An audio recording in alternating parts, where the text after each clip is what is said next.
Sean P. Diddy Combs enters the federal drug program that deals with SA, domestic violence, and dating violence. Is he serious? Or is this just another strategy to try to get out of prison? Let's get into some of this straight game. Life is like cards. It's not what you dealt, but how you play it.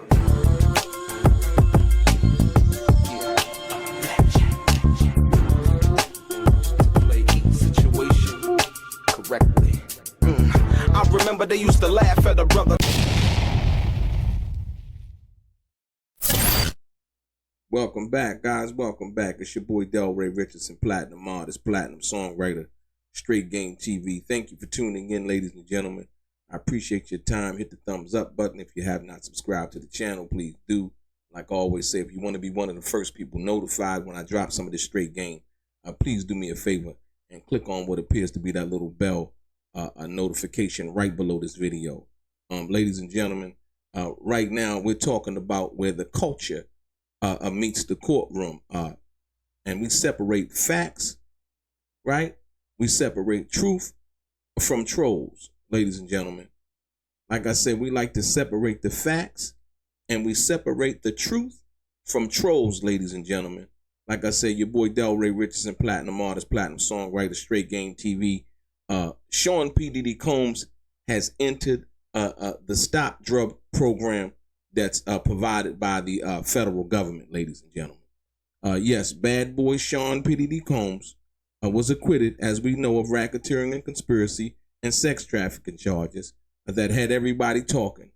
But he was convicted of two federal counts, ladies and gentlemen, that we know of the Mann Act, right? Since that split verdict dropped earlier this month, Diddy's legal team has been working really overtime, and now so is Diddy himself. Reportedly, Diddy has entered in a rehab program from behind bars, ladies and gentlemen. I think it's a good move. Like I said, you got a lot of people that just like to hate. They like to just spew negative energy. They always wishing something bad on somebody, whether they're more successful than them or what appears to be more successful than them, got more money than them, or whatever it is, right? But ladies and gentlemen, you could clearly from the trial see that Diddy had a problem with drugs. He had a problem with drugs. Cassie testified to it. Jane testified to it. Clayton Howard, he's testifying to it over on the Art of Dialogue. The Punisher, Daniel Phillips, all of these guys that worked in close proximity with Diddy and Cassie basically have testified that Diddy was out of his mind a lot of times when they were doing these freak-offs, ladies and gentlemen. So like I said, we're here to ask the question today, right? Is this genuine? Is this genuine? Is this Diddy's road to redemption, or a smart legal strategy ahead of his sentencing date on October 3rd, 2025?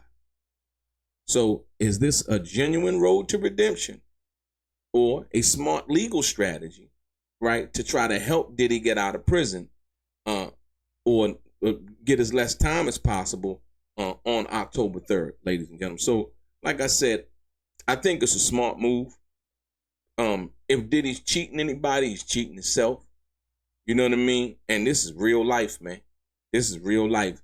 We've seen drugs take Whitney Houston. We've seen drugs take Michael Jackson. We've seen drugs take Prince. We've seen drugs take Elvis Presley. We've seen drugs take Heath Ledger. We've seen drugs take what was the brother name? Michael, the one with the scar on his face that was on the wire. We've seen drugs take him, ladies and gentlemen.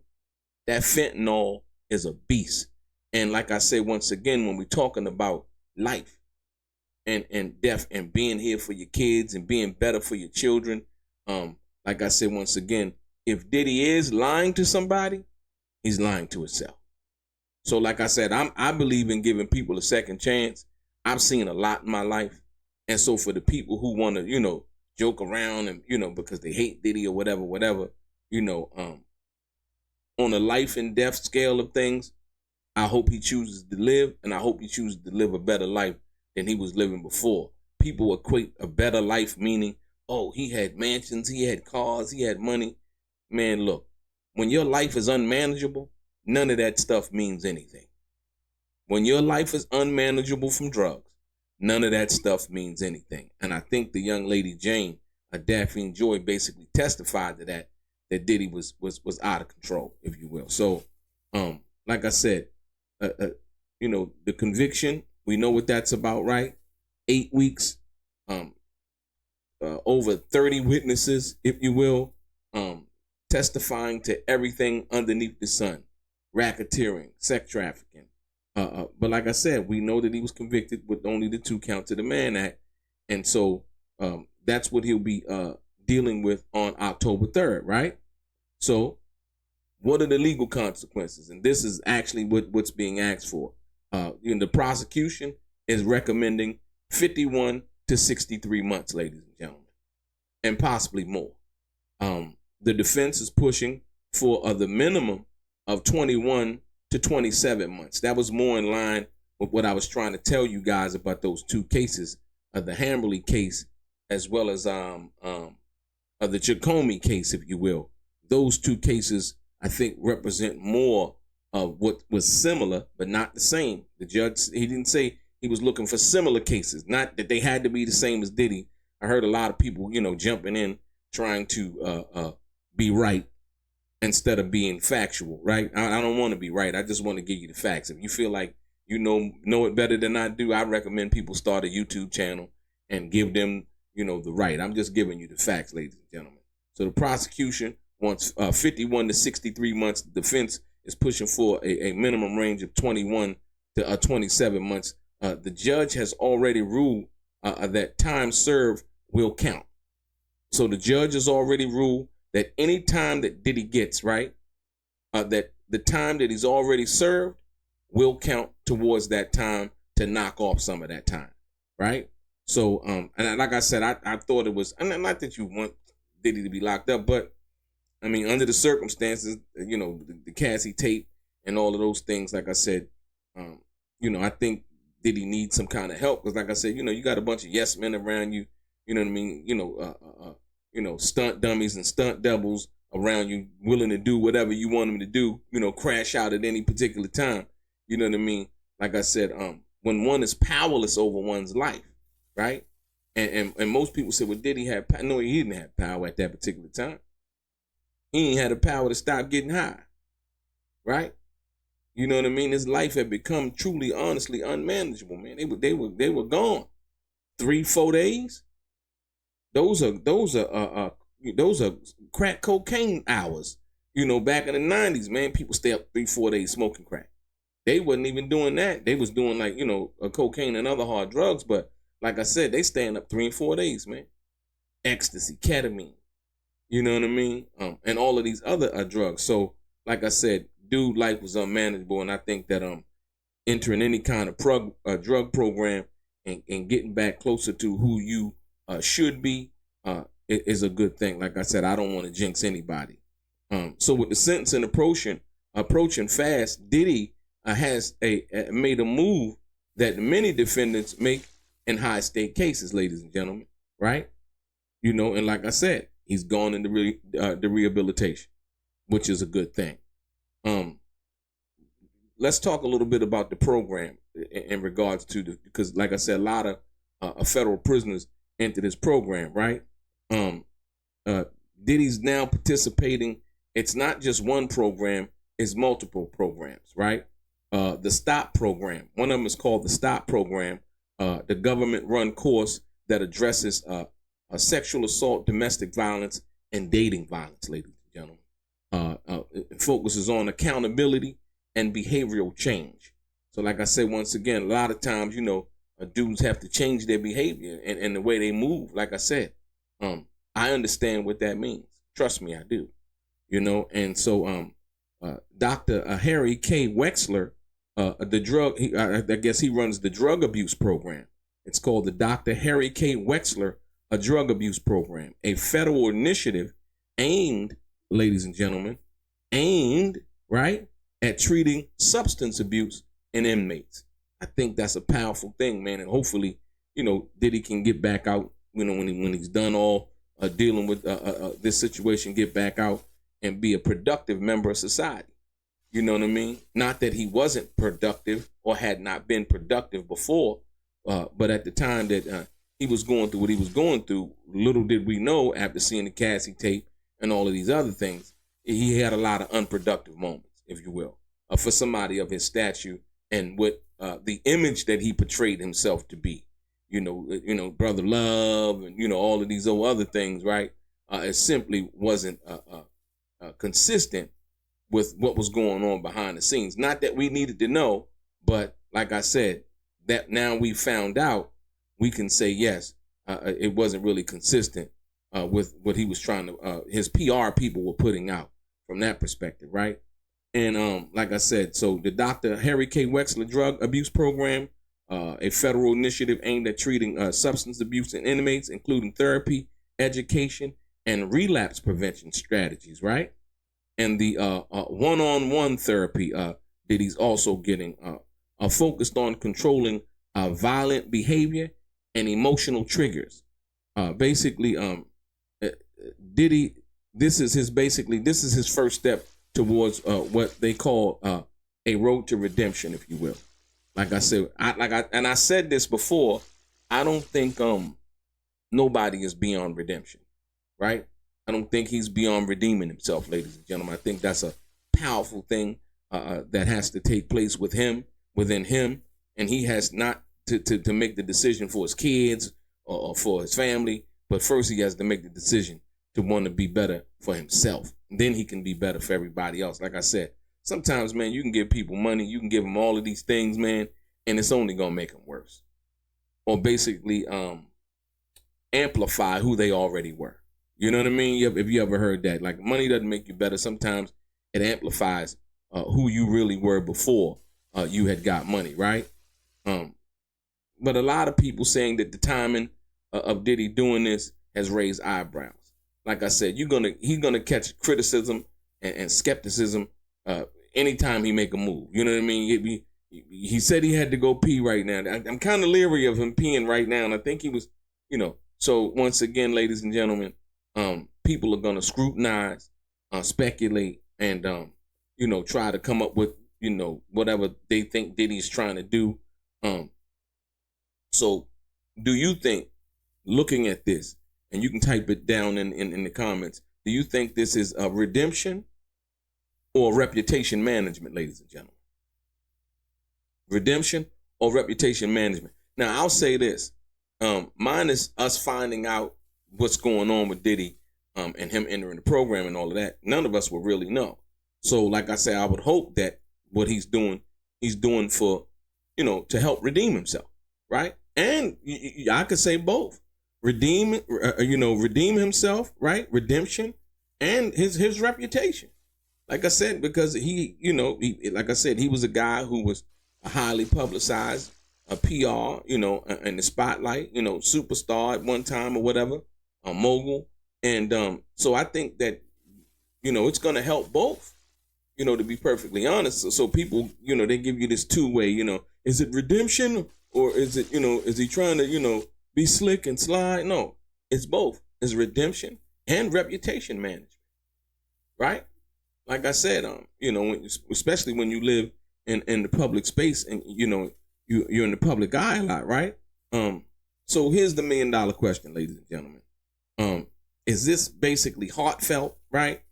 Or legal maneuvering to look good ahead of sentencing? What do you think? What do you think? Because a lot of people are speculating on that right there. And to be perfectly honest, it's not uncommon for defendants to enter these programs before sentencing. Judges often consider post-conviction conduct when weighing how much time to give. Good faith effort at rehabilitation can reduce sentences if the judge believes it's sincere, right? So like I said, hopefully, and this is one of the situations, I'll say this, not hopefully if the judge thinks it's sincere, right? Because sometimes You could be not ready for something and get it, and it kill you. I'm going to say that again. You could be not ready for something and get it, and it kill you. What I mean by that is, Diddy could not be ready, truthfully, honestly, for his freedom. You know what I mean? And come out and relapse, and we hear about Diddy overdose. Hypothetically. That's happened to people before, ladies and gentlemen. It's happened to people that we know. You understand? Or somebody close to each and every one of us, right? Drugs, alcohol addiction, all of these things, right? So like I said, I would hope that Diddy is sincere for his own sake and not really worry about what no judge says or anything like that. Like I said, yeah, of course it's going to make him look good. Of course people are going to say what they're going to say. But like I said, when you're dealing with your life, I would hope that he would take it seriously. That's the only thing I could say about that, right? But 50 out here trolling. I don't know if 50 mad about the situation, and not that he, his baby mama all caught up in the situation with Diddy, right? That's what a lot of people are speculating. Say 50 still mad because, Diddy was with his baby mama and so on and so forth, right? But as soon as the news had came out, 50 Cent was back on Instagram like clockwork, ladies and gentlemen. He posted a screenshot of the article, basically, and he said, my mans did that program, came home, got high, and caught another DV. It don't work. 50 a fool, man. 50 a fool. He a fool. He a funny guy.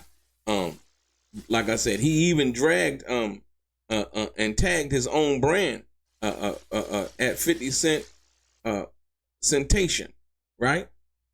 You know what I mean? So, that is what that is. I mean, 50, the ever promoting and marketing businessman, right? Like I said, once again, at the end of the day, to be on a more serious note, this is about life and death, man.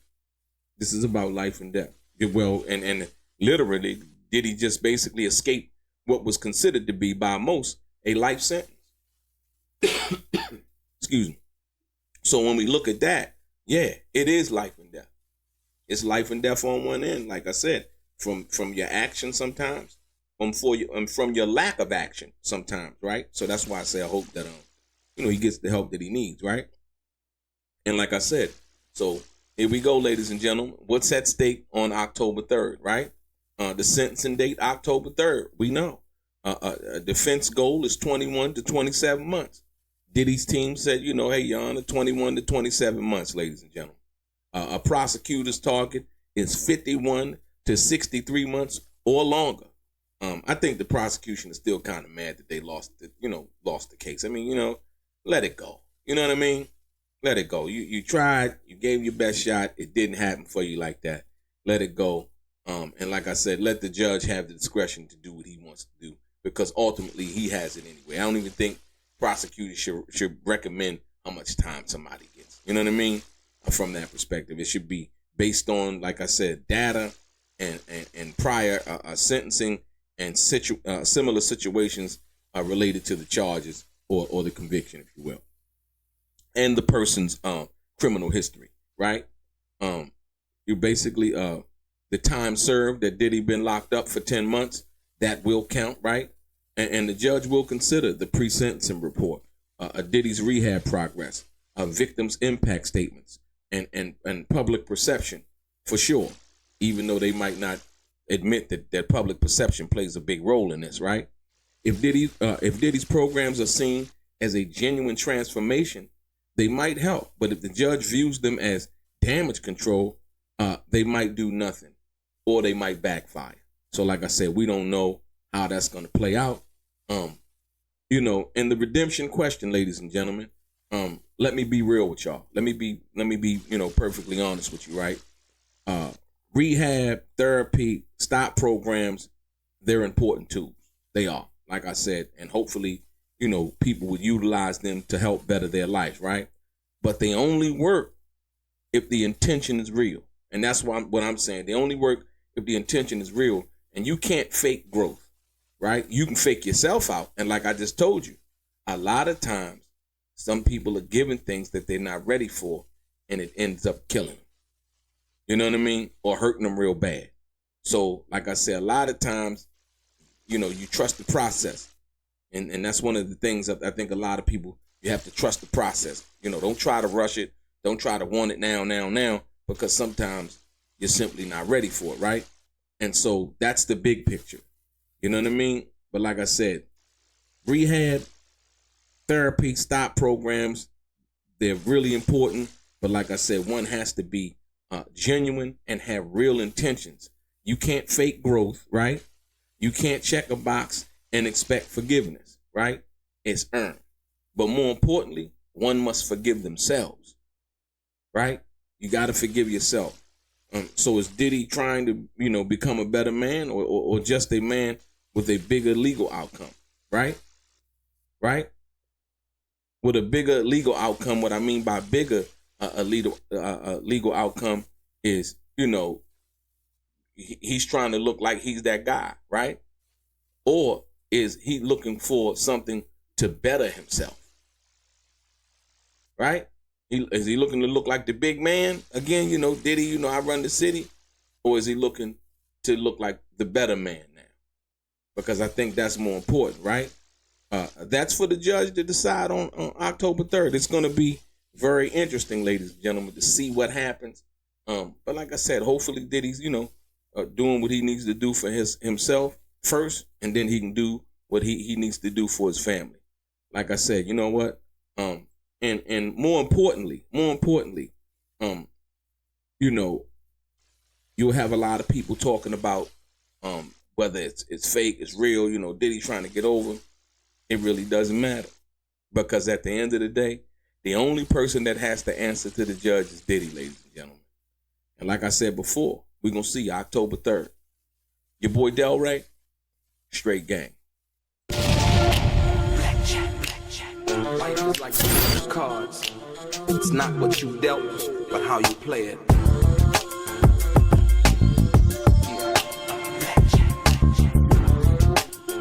Play each situation correctly. I remember they used to laugh at a brother.